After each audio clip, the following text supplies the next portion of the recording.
जब तक किसी व्यक्ति का कोई प्रयोजन नहीं होता, कोई उद्देश्य नहीं होता, किसी कार्य को लेकर उसके मन में लक्ष्य की भावना नहीं होती, तब तक वो किसी कर्म में प्रवृत्त नहीं होता, किसी कर्म में संलग्न नहीं होता।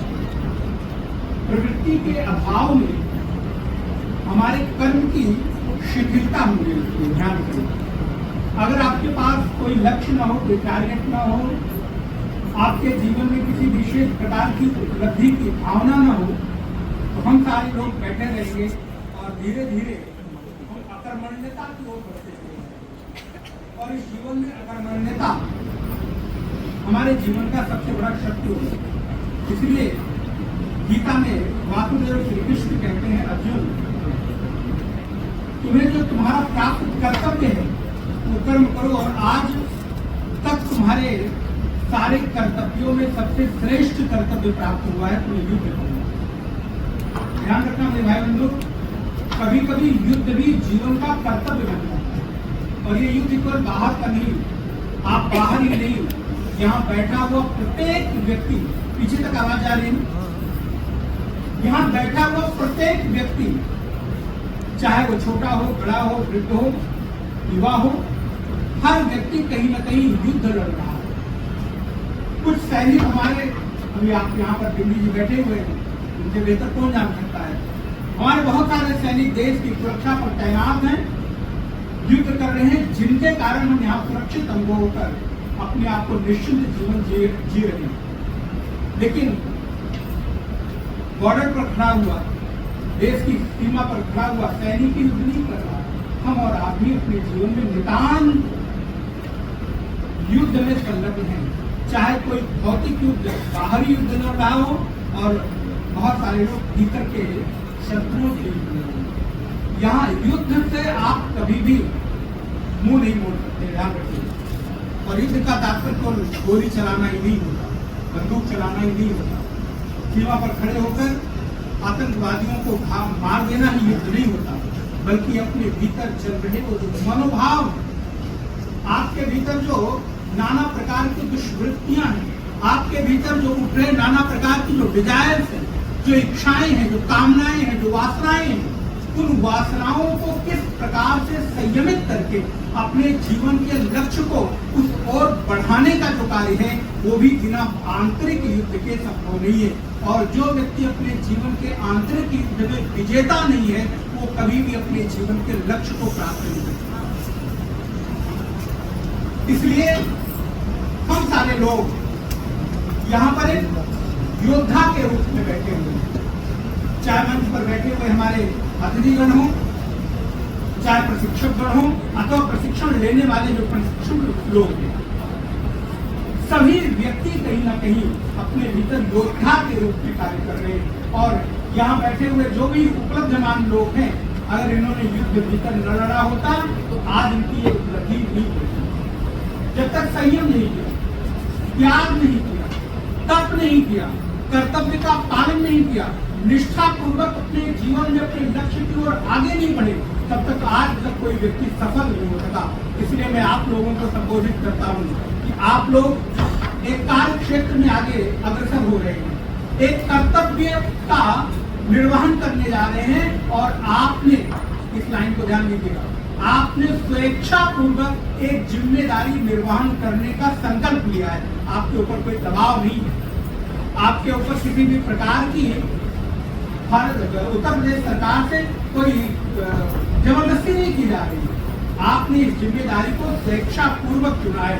तो जिस कर्म को, जिस कार्य को आपने स्वेच्छा पूर्वक चुना है, अगर उसमें आप 100% नहीं देते, आप चोरी कर रहे हैं, आप अपने आप को धोखा दे रहे हैं। दुनिया को तो क्या ही देंगे, परिवार को, समाज को और प्रदेश को तो क्या ही देंगे, लेकिन आप स्वयं को धोखा दे रहे हैं। क्योंकि जो जिस कर्तव्य का चुनाव मेरा हो, उस कर्तव्य को भी मैं भली भांति न कर सकूं, तो ये कपट कहा जाता है।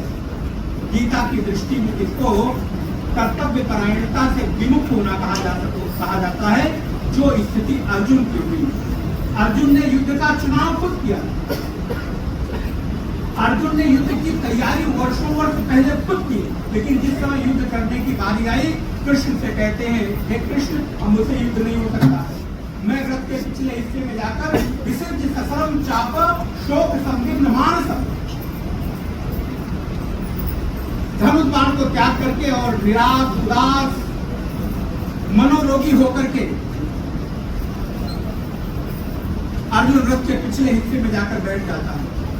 और आपको मालूम है, सबसे पहला इस विश्व का अगर अवसादग्रस्त कोई रोगी है तो अर्जुन है। अवसाद में, विषाद में, मनोरोग में गए हुए अर्जुन को भगवान श्री कृष्ण ने उपचार किया। और उपचार मालूम ने क्या किया?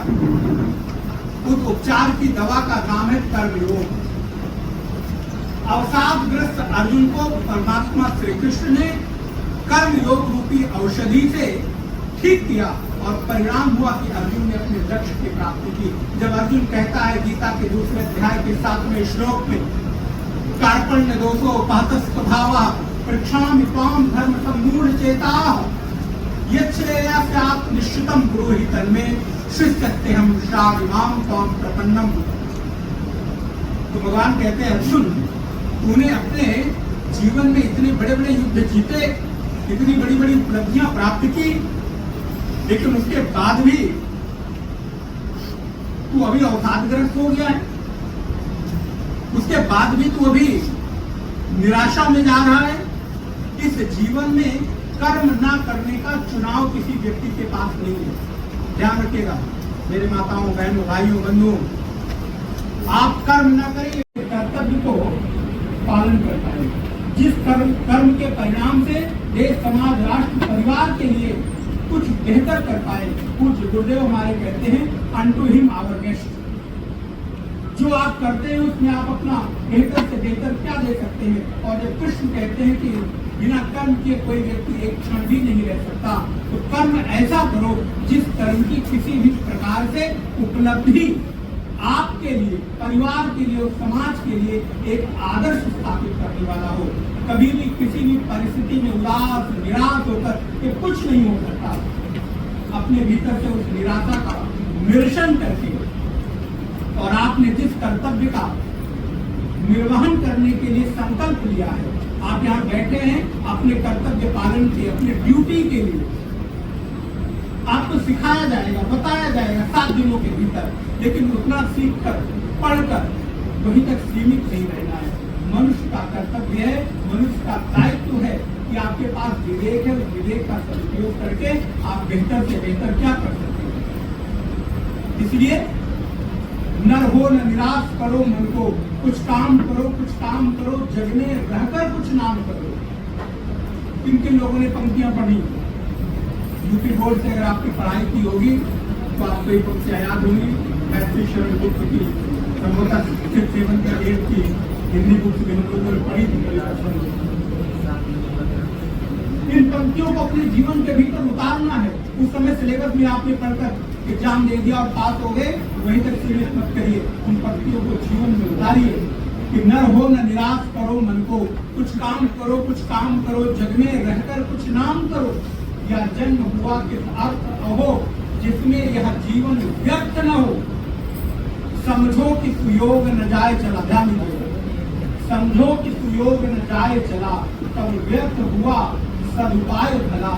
न हो न निराश करो मन को, कुछ काम करो, कुछ काम करो, जग में रहकर कुछ नाम करो। और काम करना है कैसा? बोले समत्व में स्थित होकर। मैं बहुत विस्तार नहीं करूंगा। समत्व में स्थित होकर, एकाग्रता को भंग किए बिना आप कर्म करें, अहंकार छोड़कर कर्म करें, स्वार्थ रहित होकर कर्म करें और ईश्वर अर्पण बुद्धि पूर्वक कर्म करें। अर्थात जो हमें दायित्व मिला है उसका मैं बेहतर से बेहतर निर्वहन करूंगा। परिणाम परमात्मा जाने, परिणाम डिपार्टमेंट जाने, परिणाम जो उस कार्य को करने वाले लोग हैं वो जाने, लेकिन मैं अपना बेहतर से बेहतर अवश्य दूंगा। और जब मैं ऐसा कर पाऊंगा तो हमारी दृष्टि धीरे धीरे समत्व की ओर जाएगी, एकत्व की ओर जाएगी और परिणाम घटित होगा कि सब कुछ करता हुआ भी मैं ये कह पाऊंगा कि मैंने नहीं किया, जो मुझे कर्तव्य मिला था वो मैंने कर दिया, इससे मेरा कोई संबंध नहीं है। और जो कर्म करके आप छोड़ देते हैं उस कर्म का परिणाम आपको विषम नहीं मिलता। इसीलिए ज्ञान की दृष्टि से ज्ञानी कर्म करता है लेकिन कर्म करते हुए भी उसकी दृष्टि क्या रहती है? नैव किंचित करोमीति युक्तो मन्येत तत्त्ववित्। अब गुरु जी को देखते हैं तो कुछ गीता के श्लोक बोलते हैं, अपने आप स्मरण हो जाती है। नैव किंचित करोमीति युक्तो मन्येत तत्त्ववित् पश्यन् श्रवण स्पृशन जिघ्रन अश्नन गच्छन स्वपन स्पशन प्रणवन विसर्जन गृहणन उन्मिशन निमिशन नपी। जब आपके पास उस कर्म योग को करते हुए हृदय की पवित्रता और शुद्ध अंतःकरण होगा तो आप किसी भी कर्म को करने के बाद सपोज आप असफल हो जाते हैं तो भी निराश नहीं होंगे, क्योंकि मैंने अपना कर्म किया, सफलता मेरे हाथ में नहीं। और ध्यान रखिए, मैं तो एक श्लोक बोल के बात पूरी करूं, लगभग 12 मिनट हो गया है, 15 मिनट। आप लोगों ने श्लोक पढ़ा होगा, कर्मण्येवाधिकारः से बहुत कॉमन सा श्लोक है और बहुत मिलता कुछ भारत सरकार या उत्तर सरकार की कुछ एजेंसियों के वो कोटेशन दे दी। कर्मण्येवाधिकारः से हमको नहीं आता, आप लोग बोल के सुना देंगे। जितने लोगों को याद है कौन सुना सकता है? 10 की संख्या भी नहीं पहुंची। मुझे कितनी प्रसन्नता हो रही है कि हम लोग एक गीता के श्लोक जो इतने कॉमन है वो तक भी स्मरण नहीं है। मुझे न्याय की सारी गीता की किताबें रख रखी है। कम से कम आप नौकरी के पीछे, जीवन यापन के पीछे अपनी स्वयं की संस्कार और संस्कृति और परंपरा को न विस्मृत करने, एक सन्यासी होने के नाते बीच में ये कह देना भी मेरा दायित्व कर्तव्य बनता है। कितना कॉमन सा श्लोक है, सहज सरल। कर्मण्येवा, अच्छा चलो उसको छोड़, हमको भी नहीं आता है, मुझे हमको भी नहीं आता, ठीक है ना? इसका हिंदी बोल देते हैं, क्या है? कौन बताएगा?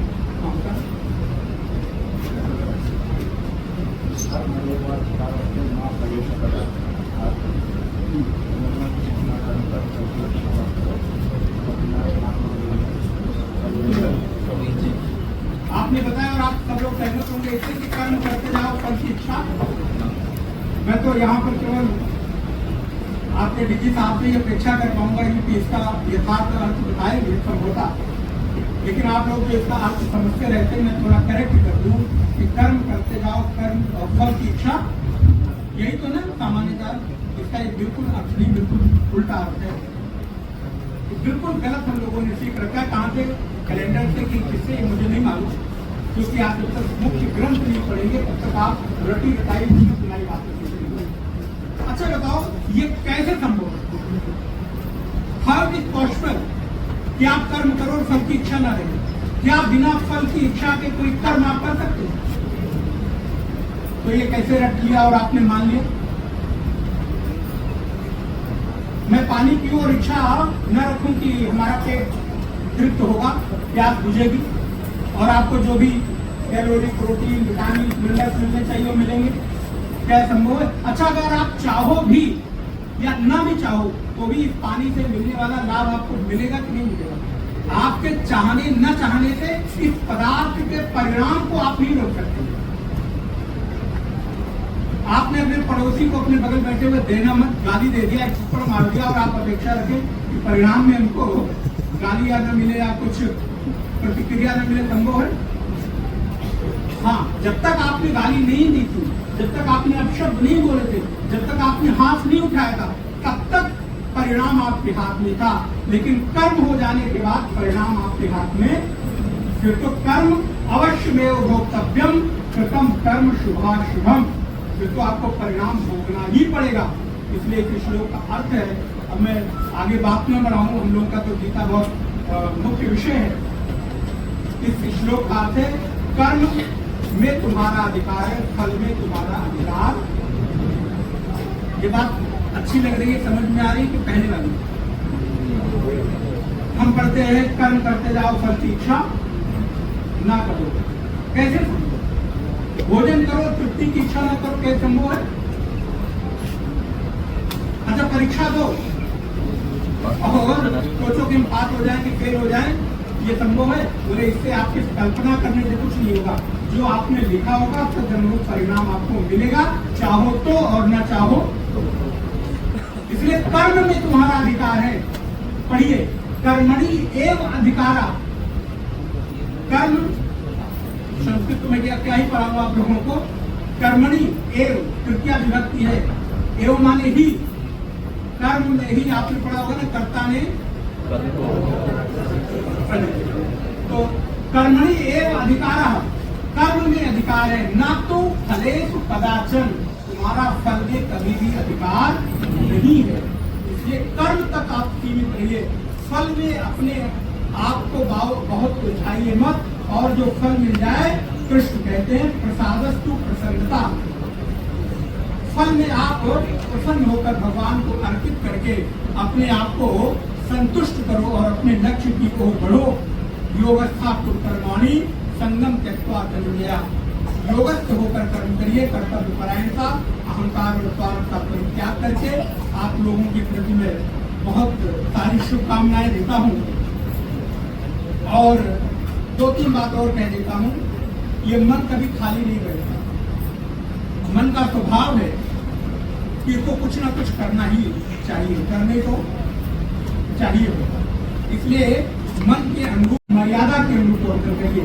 मन मुखी रहोगे तो हमेशा पतन की ओर जाओगे, और शास्त्र और कर्तव्य के ओर कर्म करोगे तो हमेशा उत्थान की ओर जाओगे, क्योंकि जिन जिन ने मन की सुनी उनका पतन सुनिश्चित हुआ।